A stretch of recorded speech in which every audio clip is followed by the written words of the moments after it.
Moshe Rabbeinu did not only teach us Torah, he taught us the value of using every minute to study and teach Torah. The pasuk in this week's parsha that says, that Moshe Rabbeinu says, today I am 120 years old. I can no longer enter and leave. So Chazal famously tell us in the Gemara, what does it mean he can no longer go back and forth? As just meant, it means don't imagine that it means he couldn't move around because he had become weak. Nor rather it means he could no longer engage in Torah learning in the same way as before. Melamed, says the Gemara, from here we learn that teaches us that at that point the gates of wisdom were closed for Moshe. Now we're going to have to understand what that means. Rashi quotes the same principle, but he says it differently. Instead of saying the gates of Chochmah were closed, is the Lashon in Rashi. Rashi says that what was closed was the traditions and the springs of Chochmah.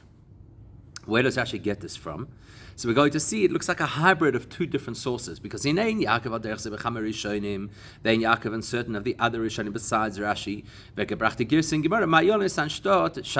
they read in the Gemara, instead of the gates of Chochmah were closed, rather the springs of Chochmah. Whereas the Medrash Tanchuma says, is the tradition of Chochmah. Rashi seems to put the two of those together. And that raises a few questions. First question we have to address is, how come Rashi does not use the most prevalent version, which is that the gates of Chochmah were closed? Besides that, there is no classical source that puts both expressions together, Mesoros umayonos, the traditions and the springs. Nor do you see anybody speak about traditions or the gates. And Rashi is Mitzaref Beideker, so it's zusammen. Rashi blends the two girses into a single statement. The question has to be, why? But besides that, what also doesn't make sense, we've discussed numerous times, is it's not common for Rashi, it's not part of how he interprets Torah, to quote verbatim from classical sources like the Medrash or the Gemara. For which reason, in our context, why is Rashi using these expressions, the traditions and the springs of Chochmah? Why doesn't he just use a more relatable expression? As Rashi himself began his commentary, means that he could no longer engage with Torah words, and that would be good enough. And he could have continued to say, he could have said the words of Torah were now, so to speak, blocked off from Moshe Rabbeinu. So what's prompted Rashi to come from this angle? Rashi is addressing a question that is so obvious the Rebbe even calls it a klotz kasha. Rashi is addressing a very simple question over here. What the Gemara, what people typically call a question, that's an obvious question. The Rebbe says nobody seems to address this question. What's the question? How could Rashi say, and this is the wording essentially of all the Chazal, that Moshe Rabbeinu could no longer engage in words of Torah? When the very next thing that happens in this parasha and the next two parashas is Moshe teaching Torah. I said this Vayeilech in three different parashas. It's only the very last 8 psukim of the Torah, which begin by saying that Moshe passed away. Then the two opinions of the Gemara Soita, and Rashi also quotes these two opinions.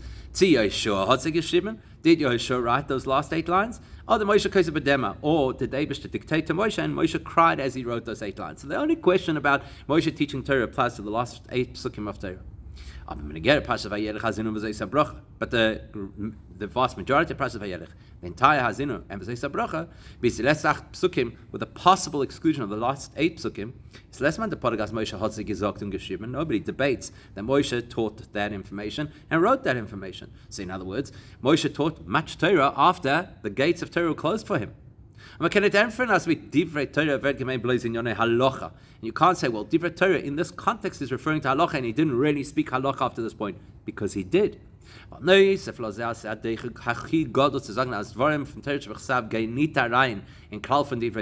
of all, it's really a stretch to suggest that scriptural Torah is not considered divrei Torah. But besides that, it's like the most obvious thing, the parashas are franoich halachas. These parashas include halachas. So you can't tell me that Moshe wasn't teaching halacha at this point. You have mitzvahs hakel in this week's parasha, ksiva sefer Torah, writing a sefer Torah v'oid. Nachmer, beyond that, der Wort von Torah Shebechsav is gegeben geworden zu Moshe mit seinem Pirish in Torah Shebal Peh. Every bit of Torah Shebechsav was given to Moshe with all of the insight and commentary of Torah Shebal Peh. From Dafka durch dem can we wissen klar die Kavanah von Torah Shebechsav kimun bepashtus, because obviously without the information of Torah Shebal Peh you don't really know what Torah Shebechsav is saying. You don't know that tefillin are black. You don't know that mezuzahs have to go on parchment on the doorway, etc., etc. Bald, as die drei Sedges, Vayeilech Hazinu und Bracha, seien übergegeben geworden zu Jiden durch Moshe Rabbeinu, and seeing that these parashas, Vayeilech Hazinu and Bracha, were transmitted to the Jewish people through Moshe Rabbeinu, hat doch sehr gewiss übergegeben, als was Muchach Lavonis parashas Seilu. Moshe didn't just give them words, he obviously gave them all of the information that was relevant to understand what those words were all about. In other words, das heißt, Echna Pirish from the parashas of Torah Shebal Peh, which means he included, obviously, the commentary and insight of Torah Shebal Peh. So Rashi has just used the expression that it means Moshe Rabbeinu can no longer engage in Torah. How could you say that? He engages in Torah immediately. Therefore, the Rebbe is Rashi Moshe. Therefore, says Rashi, no. There's a specific area of Torah that Moshe Rabbeinu is not accessing in the regular way, and that is Masoros and Mayonos. It's these two areas of Torah, the traditions and their well springs. So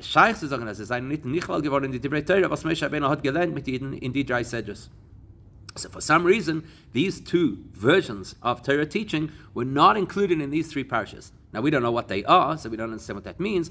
Come on, we'll explain. Let's first contextualize what traditions are, what Masoros are, what Mayonos are, and how it is possible for Moshe Rabbeinu to teach Torah without including these elements. So let's start. The Taich from Vort Masoros is in Yolim Bechazayim Nimser Givoren to Moshe Misina Balpeh. When you talk about tradition, you're actually talking about the information that the Eibishter gave directly to Moshe Rabbeinu personally, word of mouth at Har Sinai, not to the public. And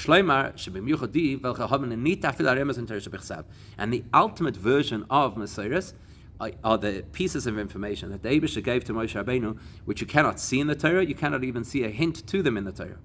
Aber die Gemara sagt, Torah roiv v'chsav umiyat al peh. Like the Gemara tells us, most of the Torah was written, and a little bit of the Torah was oral tradition. Rashi is also mefarish. Rashi explains, what does that mean? Roiv v'chsav means roiv ha-Torah tluya b'medrash chol midrash ha-Torah nidreshes bohen. The vast majority of Torah, including Torah Shebal Peh, has to be extrapolated directly out of words in the pasuk using the methodologies that we were given to interpret Torah. Or miyut al peh, the vast minority, which are verbal. That is that's information that doesn't even have insight hinted at in the Torah. The only way that we have this information is directly al peh from the Eibishter to Moshe Rabbeinu. So that's Masoros. Masoros are the pieces of information that Hashem only gave to Moshe. We would have no inkling of this information without Moshe Rabbeinu. Mayonos HaChochma meant the well springs. That means niti gufei halachos from Torah Shebal Peh. That's not talking about the halachic elements, even those that are transmitted in Torah Shebal Peh. Not pilpulish Torah. That's the deep analysis of those halachos.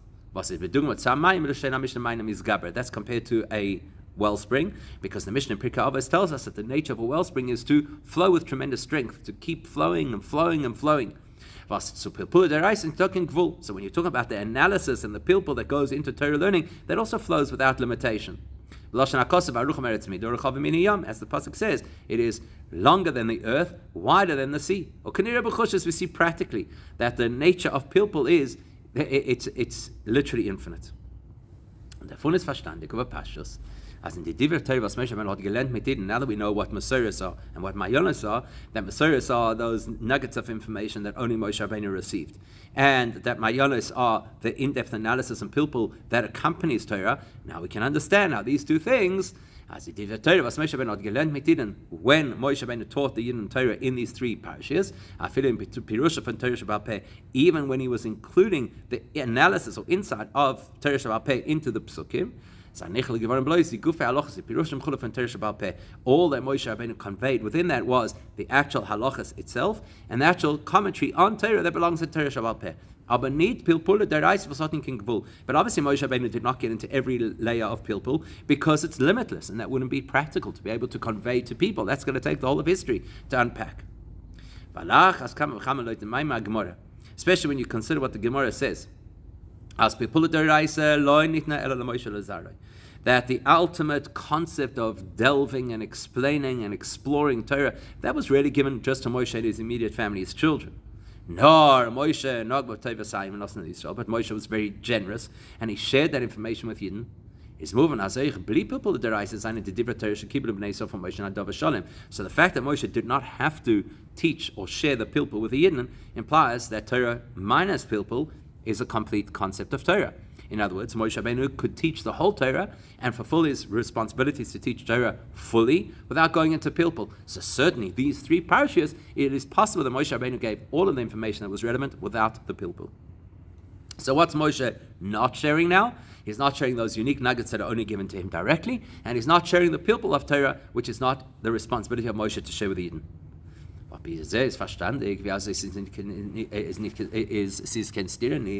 So therefore there's no contradiction. Even though,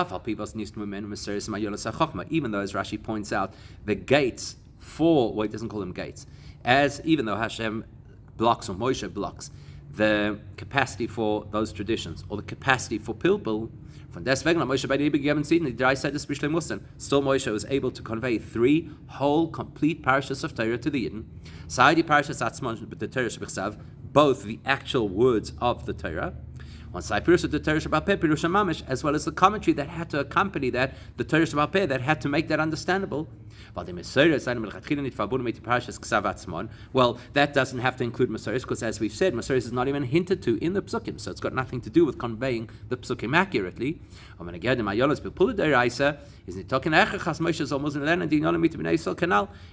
Pilpul dimension, which is called the well springs, there is no requirement that Moshe has to share that with the Yidden. That's why Rashi doesn't want to use the exact language that the Gemara used to say that the gates of Chochmah were closed for Moshe, because that would not speak to what Rashi wants to convey about Moshe Rabbeinu. That Moshe is giving all of the information minus specifics, Masoros and Mayonis.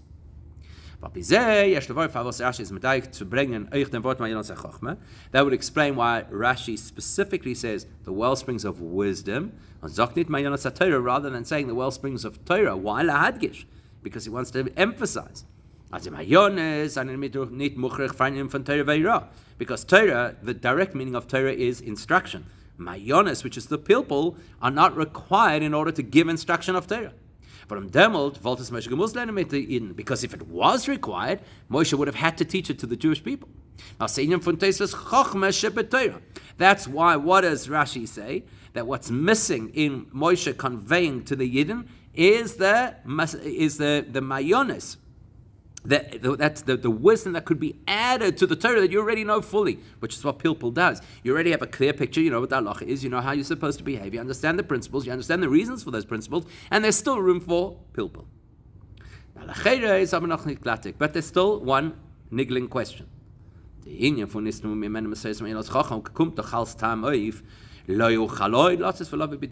a problem. Rashi introduced this by saying, what does it mean I can no longer go in and out? It means that Moshe is saying I can no longer engage in Torah. And then he says, what was the problem? The problem is he no longer had access to the traditions that were reserved only for Moshe, or to the Pilpul, which is completely unlimited.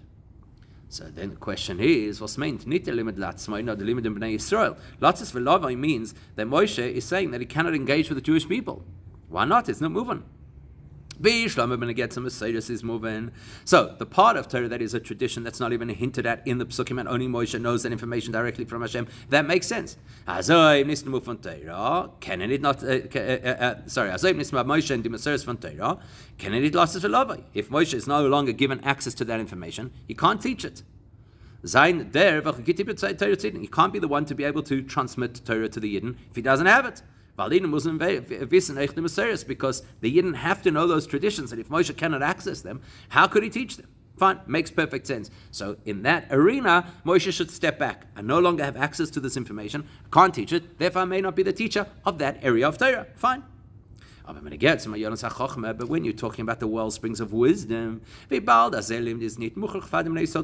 we've already pointed out, you don't need to have the people in order to be able to understand Torah properly, in order to have a full picture of what Torah is. So how come, because Moshe is now blocked to these Mayonas HaChochmah, now he can't teach the Eden? Why not? Teach without the Mayonas, that's fine. You don't need the Mayonas in order to teach. That is bonus. So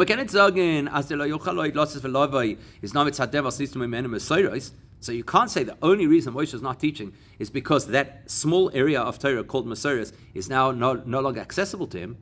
But if he's there, because if the reason that Moshe can't teach is because he's now no longer accessing the Masoros, fine. Then why does the Eibusha take away the Mayonas from him? Because the Mayonas are not going to make a difference to his teaching. So in other words, if the Eibusha wants him to stop teaching, and therefore he takes away the Masoros, great. Why take away the Mayonas? And why would Rashi have to quote the Mayonas if they're irrelevant to whether or not Moshe is going to teach the Eden? Shlomo Dabir in them says a very interesting explanation that the Rebbe is going to give. From them Gufa, the fact that Moshe Rabbeinu sees that part of his Torah learning is now offline, even if that's not going to have a practical impact on his ability to teach and influence the Yidden, is asim, and the fact that that information is offline illustrates to him as es hat sich geendigt sein letztes Verlauf zu bnei Yisrael seine Siyas. The fact that the Eibush has now turned off one channel of his teaching, that Moshe Rabbeinu sees as a message, I'm now no longer the leader and teacher of the Jewish people. It's now time for Yoshua to take that role. What does that mean? How does he know this? So let's go a level deeper and understand the difference between Moshe and Yoshua, and then it becomes clear. Vayeilech Yoser, at a deeper level. We well know what Chazal say. Rashi quotes it. That Moshe Rabbeinu's face was like the sun, and Yoshua like the moon. What does that mean? Besides the obvious, which is that Moshe is the radiator of original information, and Yoshua then reflects that to the Yidden. Besides that, one of the big differences between the sun and the moon, the moon is constantly changing, waxing and waning. Whereas the sun is constant. That's one of the reasons why Moshe is compared specifically to the sun. Because Moshe is the icon of absolute truth, which is unwavering. Basinyan is built to Shino, it never changes. As in Moshe, which means that the radiance and the sharing and the energy of Moshe can never vary. So when Moshe, for the first time in his life, feels a change, what's the change? That there are certain parts of Torah that are now no longer accessible to him. Something is blocking and therefore changing his light. That is an illustration that everything that Moshe is about and the way that Moshe is supposed to teach Torah to the world has been interrupted. His means of engagement with the Torah is now no longer the same. Unwavering, it is wavering. So it doesn't really matter which area of Torah and if it has a practical impact on teaching or not. If something changed in his Torah, then Moshe Rabbeinu is saying, that's the Eibush telling me, it's no longer my gig, it's no longer my job. Even if it's an area that's not going to in any way compromise his engagement with the Jewish people, the fact that Moshe Rabbeinu feels himself changing indicates it's now a time for change of leadership, or a time to enter an era of change. It's now that you need a different leader now. Things are changing now. You need the kind of leader who also changes, Yehoshua. Now, from the Minyan, this is by Moshe, in the avodah from Yadidin. So Moshe Rabbeinu recognizing that there's now a change in his avodah illustrates that he is now no longer the suitable leader. That has a lesson for every single one of us. Even though,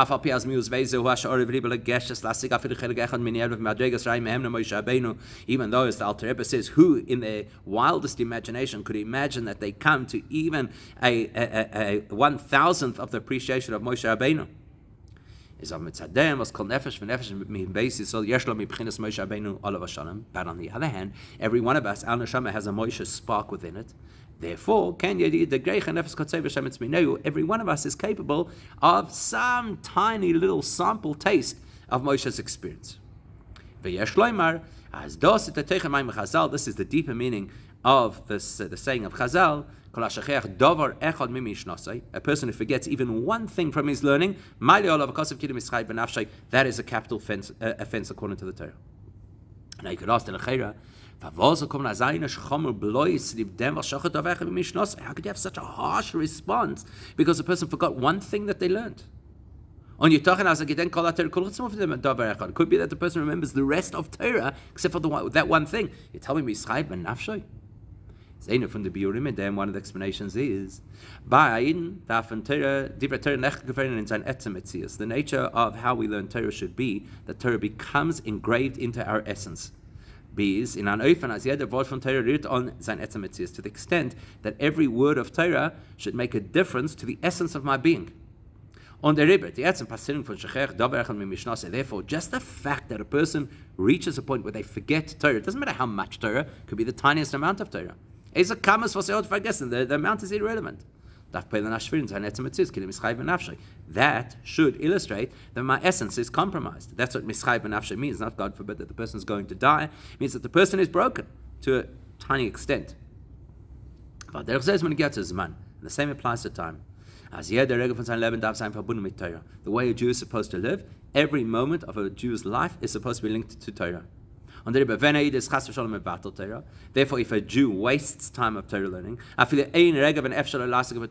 even if it's just one moment that Jew could have been learning Torah, is he chorus? The pasuk says, well, that's also capital. It breaks down the whole connection of the person to their essence. It undermines the essence of the person. We're not calculating how much time and in the bigger picture, was it a big deal to waste that time?